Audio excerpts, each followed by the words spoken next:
welcome back to Kuhlture Keepers episode, what is this, episode 10? I actually don't know. 10, episode Yeah. 10. So. Thanks, Kayla. We are here with our special guest. I'll actually let Mark introduce the special guest here. Yeah. So excited to have him here today with us, and maybe we can learn a lot about some different culture pieces. Yeah, we talk about culture in all sorts of different venues, whether it's the bank or church or work or now car driving. So this is my special guest and great buddy, Mark Martin. Those of you who don't know Mark, he's a novice in the racing field in NASCAR. So we're going to talk a little bit about culture in the NASCAR realm and different types of experiences you've had in your racing career. Two different racing outfits, Roush and Hendrick, and kind of see how that went and what was good, what was bad, and would you done anything differently maybe, or what'd you learn from that, I guess? Yeah, absolutely. So kind of go over that. So definitely, but I think before we start getting into some of the questions and grilling you here, why are you here, Mark? Well, I'm good friends with Mark, number one, and right. I'm a fan of your podcast. Oh, thank you. And want to help you guys grow it. So that's kind of, I think it's fantastic, and I'm honored to be a part of it. thank you, Well, appreciate thank you it. very much. Yeah. We really appreciate it. So.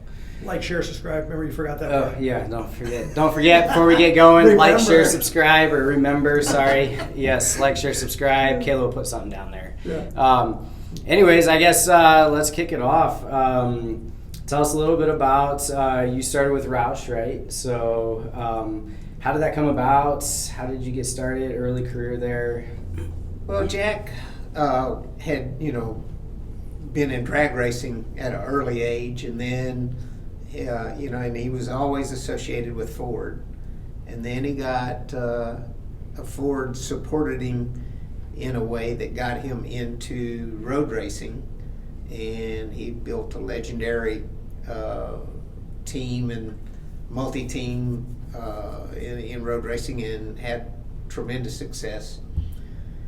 And so it's kind of legendary. And then, he was looking to expand even further into NASCAR, because that was kind of the top, that was a top series in stock car, full-bodied cars.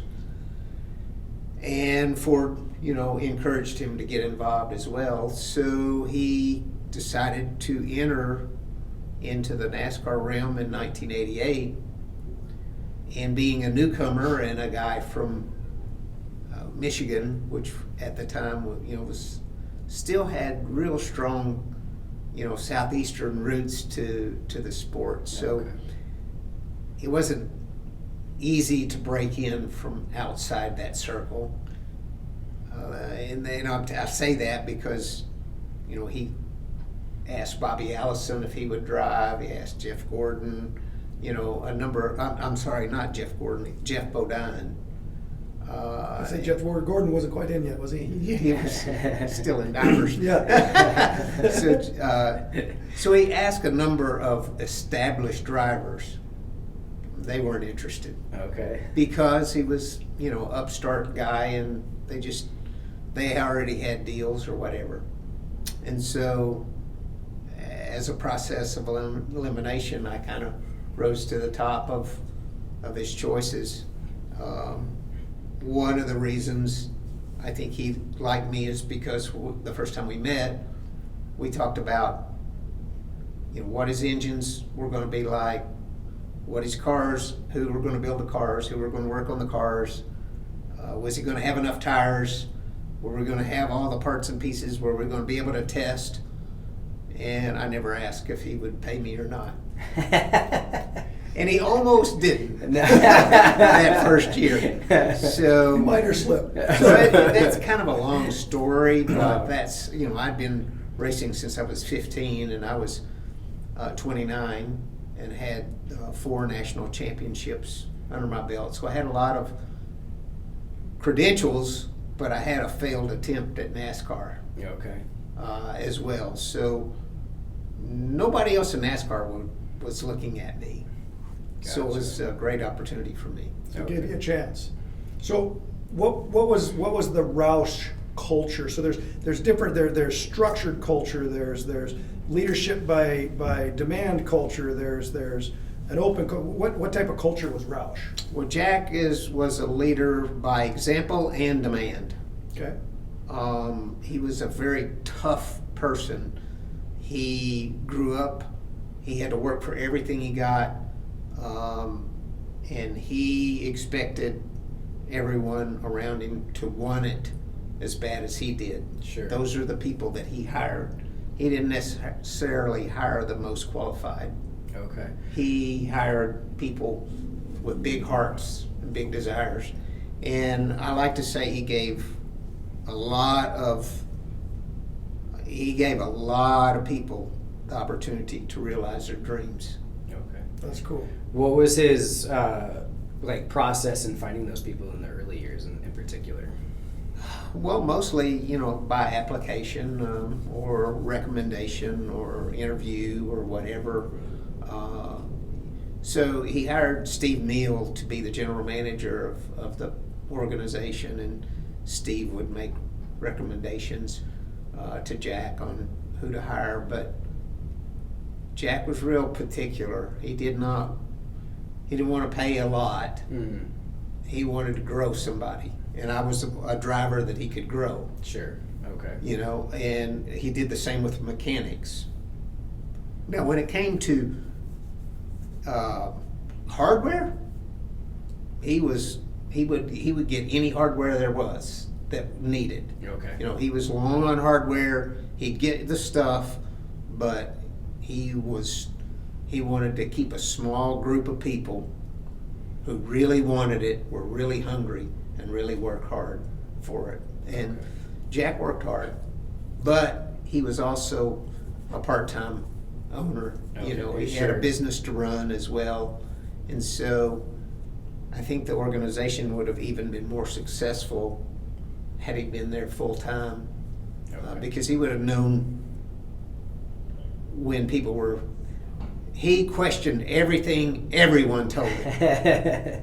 And I think if he would have been there, he wouldn't have questioned, some of the things that he was told. Gotcha. Okay. Yeah, I think we got in the notes. We had talked to your son Matt a couple months back, and got some insight on some things to talk about. And he had said some things about him questioning stuff. So, in particular, was there a time that he questioned one of your ideas or your thoughts, and you turned out to be right, wrong, or indifferent? You know what I'm talking about? I think you're probably talking about 1993. I don't know for sure. We had lots of times when, we got Crossways. Yeah. I was afraid of Jack. Jack held my career in the palm of his hand. Sure. He was the only guy that would give me a chance, Sure. a second chance. And for that, I stayed with him 19 years. Okay. When I had opportunities to go, to other organizations that were very successful. Okay. But I'm not sure which specific time in '93. Yeah. I think you were talking to some of the body people and said, "Hey, I want the body a certain way," and they're like, "No, there's no You way I'm can't do approaching that. Jack with that. There's not a chance that's not happening." And then I think you went to a dinner or something and said, "Hey, I want out. Yeah. I want out of my contract. Yeah. And I said, why? And I said, well, I can't get what I want here. He said, what is it? What do you want? And I said, well, I want to do this with this body and hang the body like that. And, you'll have to take carburetor spacer out in order to make that work. And that will reduce the horsepower by some degree. But it will make the cars better. So the engine is just, even though his business was engineering and the engines were his thing, Mm-hmm. it was just, he viewed it just as any racer would. It was just another component of the car. Sure. He said, you hang the body the way it performs the best, Right. and we'll figure out how to get an engine under the hood. And so, as it turned out, a lot of my guys on my team resented the fact that, I went to him and he went to them and said, look, we're going to do it this way. Sure. And they resented it. So I was with him 19 years, and in keeping of your show, I'd just like to say that I learned an awful lot about working with people, managing people, inspiring people, pushing people, pulling people, and raising people up. Sure. Yeah. And lifting people up is the best. Sure. That Oh, without question. that is the Yeah. best way, Yeah. for sure. And I learned all those things. We went through lots of things, and lots of people, and lots of employees, and lots of growth, lots of sponsors, and I worked with lots of Fortune 500 companies throughout my career, and so I learned a lot about people. Yeah. And when I had my own race team, and there was just me and two other guys, I had a leadership role a lot like Jack. I worked 16, 18 hours a day and expected perfection from myself and the other two guys. Sure. And That's got to be a tough order to fill, because those of you that don't know Mark, like I know Mark, you can eat off of any of his engine compartments on his personal cars, his motor coach, his wife's car, off the top, ceramic coat. I mean, it is impeccable. And you spend a tremendous amount of time making sure things are absolutely perfect, which is incredible in your line of work, because it's hanging the body a certain way that nobody wanted to ask the leader, who is a little fear-driven, a little fear-based or whatever. So, yeah, we were afraid of it. and I think that resentment, right, and correct me if I'm wrong, comes from people they were afraid to ask. You did, and now they're like, well, what's this kid doing? I mean, Yeah, it wasn't really my place Right. to force that on. But they hadn't asked him, correct? And you had raised the concern. they before assumed that it was, the answer was no. Okay. And I kind of did too, but I wanted to go somewhere else because of that. Sure. And what happened after you changed the Well, first of all, before we get to that, Yeah. let me just go back to the two employees. Yeah. Oh, yeah. So my style, one of my employees, David Levendahl, nicknamed me Prick of Misery. He also nicknamed me Little Hemorrhoid. Jeez. Just At to least you let were you a big know, hemorrhoid. It was just a small one. I learned a lot of things through the years. You're right. And probably finished on the opposite end of that spectrum. Sure. I would say so. Yeah. Yeah, so anyway, I thought you would get a kick out of that part. That is but- good. Because Matt didn't tell us about that. I think that's you changed from prick of misery or little hemorrhoid to one of the most beloved race car drivers of all time in NASCAR. Well, I wound up being a veteran and trying to lift up Yeah. Sure. people, lift up crew members, lift their careers up, Yeah. And that feels good. Yeah, it feels good. Felt great to me. Yeah.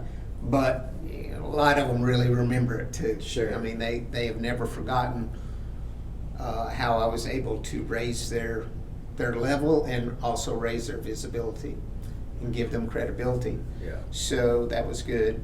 So we got the green light to hang the bodies the way I wanted them hung. And once we started running them, we won 4 races in a row. So what did those people who resented the fact that you went to Jack and how did their demeanor change? Was it, holy crap, I wish we would have asked him earlier? Was there any discussion, or was it just pushed aside and moved on? I don't know. We're real busy. Yeah. I mean, racing every week and everything. So I don't really know. I will say one of the poisons in that organization throughout the years, it built, because our owner was an absentee owner. Mm-hmm. He was only there on Tuesday, once a week, and then he was at the races on the weekend. So I went to the shop quite often, and there was a culture, if you will, at the shop of people talking bad about Jack. Okay. And there were plenty of things, you know, Right. if you wanted to pick at. But they were doing it pretty much in the open. It was well without him there. It was very poisonous, and it wasn't good. I was there 19 years, and you know, I heard a lot, and I talked, you know, about him too, you know, but I didn't start it, you Sure. know, and I usually kept a lot of the stuff to myself. But there was a lot of people that worked for him and worked for us and worked on the team that had negative things to say about either what we were doing or what our owner, you know, did or what his role was or whatever. Sure. And so I learned firsthand, you know, how that can be toxic. Oh, without question. And when he would come in on Tuesday, what was the difference? How was the shop on Tuesdays when he Well, everybody was, Prim and when Jack proper. was there, Yeah. you know, everybody was, Yeah. you know, yeah. It was tense. Sure. It was much more tense when Jack was around. And Jack was a tense guy. Everybody was a little bit afraid of him. And as the years went on, he mellowed, and he learned to love a lot of people that worked for him. Sure. And he was a lot different person than he was the first 5 years. Do you think that came with age or experience or both? I think it came with age, and he had a near fatal airplane accident, and that changed him. He was always a warmer, more friendly, you know, person after that. Yeah. Sure. Yeah, people realize when they come to situations like that, you know, I was a firefighter for 20 years, and you talk to these people that have these experiences and stuff, and it physically, mentally changes your mindset of, oh man, I'm not invincible, and maybe what gives me joy is lifting people up, not burning them down. Yeah. And that toxic stuff that you talked about a little bit, when you started doing it, you are who you hang out with and the culture you hang out with, right? So that's the whole point of this show is you can change that. So you started kind of going in and going, well, I kept a lot of it to myself, but yeah, I did some too. It's hard to get out of that because if you're in that Yeah. culture, Yeah. it just takes one person to say, hey guys, why don't we talk about something else and change that culture, and slowly but surely it can literally go away. Yes. And so that's what we're trying to really try to do. And it doesn't matter, like I said, banking, churches, gas stations, work offices, it doesn't matter where it's at. It can start with anybody Yeah. to just change the subject into something positive, someone's passionate about, Yeah. you know, lifting people up. Right. Yeah. Speaking of change, though, what was the changes when they started adding the second car? How did that play out? That You were was- the only car, Yes. right? You're the Yeah. only car. Got it. Then he added a second team, and Did you know about it? I knew he was going to do it. Okay. And then they started hiring people. And I wasn't crazy about that deal, although, you know, multi-car teams can work. Mhm. The idea was we bring in a whole nother group. They're smart too.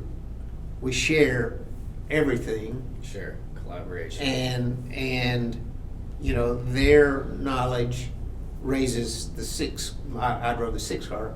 Will raise the 6 car up, and of course your knowledge will raise them up, and you Sure. raise each other up. And there's efficiencies in doing 2 teams. If you have only one, you've got to have a paint booth. Mhm. If you've got 2 teams, you know you could share that. You know, there's a lot of things that you had that you could share. Right. You could add, instead of doubling the personnel, you could add 50% Gotcha. and run 2 cars. So there were a lot of efficiencies.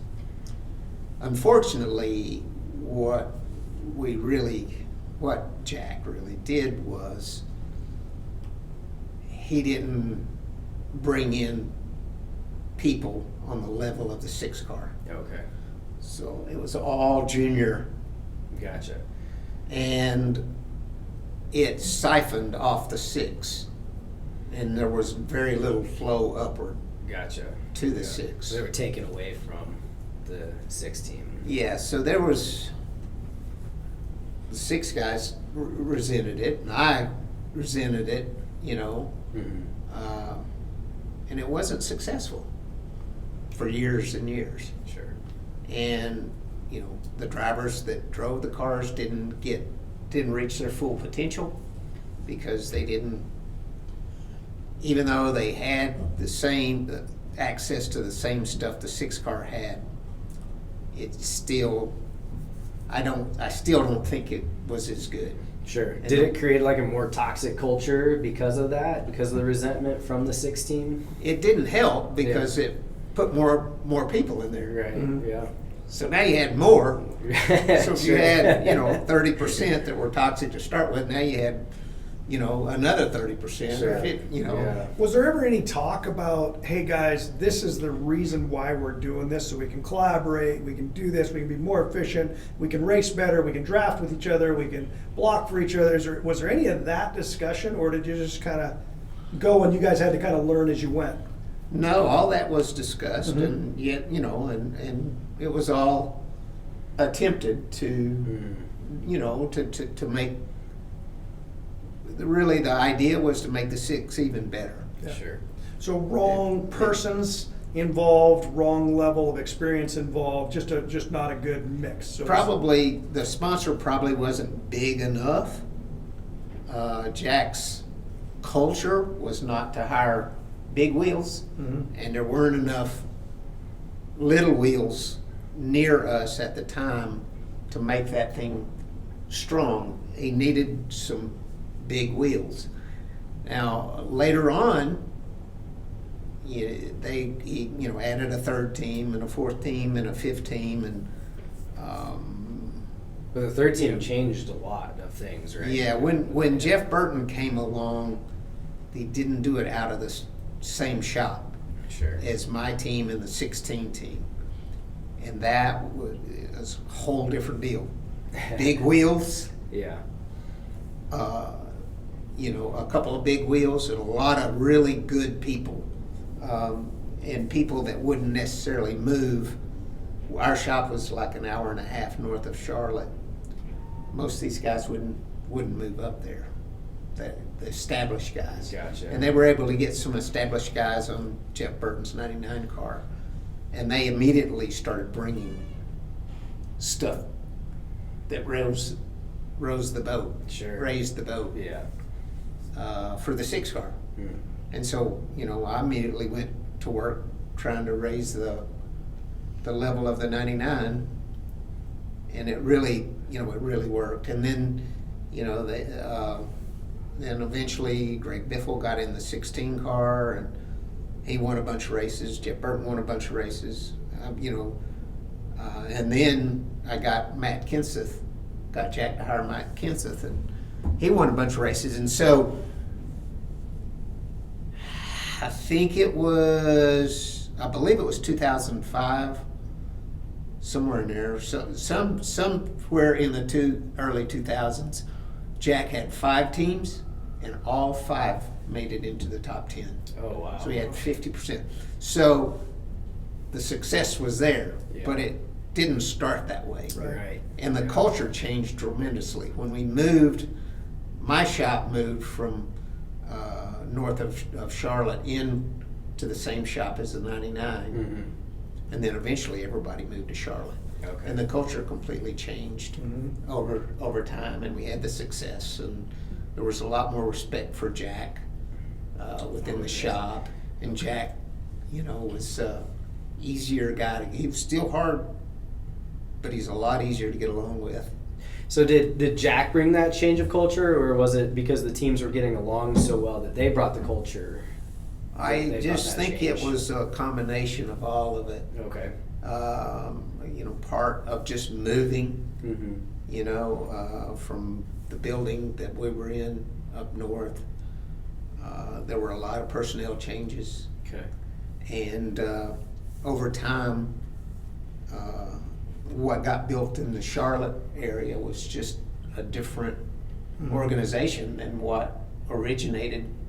Sure. So just adjusting locations is a huge thing. We actually, from one of our coaches, just had Yeah. something about this. He calls it Scenes scenes of the sublime. So where you change up the scene, even if it's in the same building, but you just change up the whole scene, can change the whole vibe and the whole attitude Yeah. of What I everyone. caught out of that was they were a more successful team, and what success breeds success. Absolutely. Right? So when that second car kind of pulled you back, so there wasn't that connection. This third car brought you up, and now you're both bringing each other up. So we talk about accountability a lot in our company, and there's some stats out there wherever they come from or whatever, but 75% of high producing people in whatever career they're in will quit due to low producing people because they drag them down. And it's just a culture of accountability, the culture of being sublime, if you will, or being excel at what you do, does breed its own culture. And that's what I caught out of that when you said that. It brought everything up. It's like we want to do this, Yeah, and yeah. it changes everything. Yeah, absolutely. Yeah, when all of a sudden the 16 starts winning, and the 99 and the 6, and then the 17, and everybody's winning now, Sure. And then the 97, Kurt Busch, so all 5 teams are winning races, Yeah, that's fantastic. Yeah, it was quite a success story. Yeah, that's crazy. I mean, you're going from 88, right, when you started, and you're talking 2005. I mean, that's a long time, Yeah. and a lot of evolution to go through Yeah. as a team. How many people were still there from the original 88 year? 1 or 2 or 3. Really? Yeah, 2 or 3. Wow. Yeah. And you're one of them, right? So there's Yeah, I don't even. There's a small handful. Speaking of 88 and Bristol and whatnot, there's the redneck way of calculating. Yeah, I your just want to gas. get to this before. Yeah. Well, right. So you're in a absolute millisecond type of a race and an organization to where a quarter of an inch, an eighth of an inch of a body set or a millisecond wins or loses your race. And yet you're calculating gas the redneck way. Can you tell me a little bit about that? Well, that's the best way. The way you calculated gas was you figured how much gas you put in on your pit stop Mm-hmm. and how many laps you'd run. And you divide that, and it Sure. comes up with you can run this many laps Right. per gallon. Okay. And you have this many gallons, that's how far you can go. Seems simple. So somebody came in. Who was it that came in and said, "Hey, I'm an engineer. I'm whatever, and I can calculate the gas to the gnats. You know what? And so you don't need to pit." So- What happened? Tell us about that. Well, that was Jack. Jack was a mathematician. He actually taught math in college, I think, for a little bit. He had a very complicated way of figuring the fuel mileage. Steve Meal, the team manager, called the race on the radio with me. He had the old way, like we had all the way back when I was a kid racing. Steve Mills still did it that way. That's how Richard Petty did it, when he worked at the Petty's, and everybody, that's how they did it. Sure. And it worked. And it worked. But Jack had this real sophisticated, hard way of doing it. And I guess that probably would have worked. He always said when we ran out of gas all the time. Yes, they cost you a race or two, or more. Or more. Or more. So I guess as far as this goes, Mark, I so appreciate you coming in. So we want to talk some more. So I think what we're going to do is we're going to run out of gas right here. We're going to have Mark come back, and we're going to continue this for the next episode. And we got to talk some more because I want to talk about Hendrick too, because I think the culture of the different cultures made you learn and made you a better person as well. So Yeah, absolutely. Remember, like, share, subscribe, and we'll see you on the next episode. yeah, thank you guys.